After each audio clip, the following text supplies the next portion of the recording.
दिल्ली में 10 दिनों के अंदर करूंगा घर वापसी, बीजेपी ज्वाइन करने जा रहे एकनाथ खड़से का ऐलान। महाराष्ट्र में सियासत। शरद पवार की एनसीपी के नेता एकनाथ खड़से की घर वापसी तय हो गई है। अगले सप्ताह शुरू हो रहे नवरात्र में खड़से बीजेपी में शामिल हो जाएंगे। इस बारे में खड़से ने कहा कि उन्होंने घर वापसी का निर्णय ले लिया है।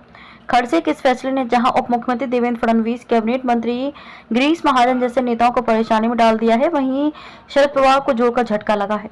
खड़से के बीजेपी में जाने से उत्तर महाराष्ट्र में राजनीतिक गणित बदल जाएगा। इस क्षेत्र में बीजेपी एक बार फिर मजबूत हो जाएगी। फडणवीस से अनबन के बाद खड़से एनसीपी में शामिल हो गए थे। शरद पवार ने खड़से को हाथों हाथ लिया था, उन्हें महाराष्ट्र विधान परिषद का सदस्य बनाया। पवार को उम्मीद थी कि उत्तर महाराष्ट्र में एनसीपी को मजबूत करने में खड़से सहायक होंगे। क्या बोले एकनाथ खड़से।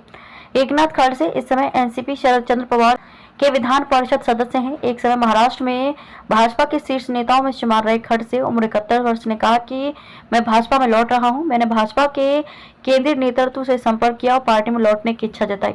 मैं अगले सप्ताह दिल्ली में औपचारिक रूप से भाजपा में शामिल हो जाऊंगा। जलगांव में खड़से का प्रभाव। जलगांव जिले के आसपास के लोकसभा चुनाव क्षेत्रों में खड़से का अच्छा खासा प्रभाव है।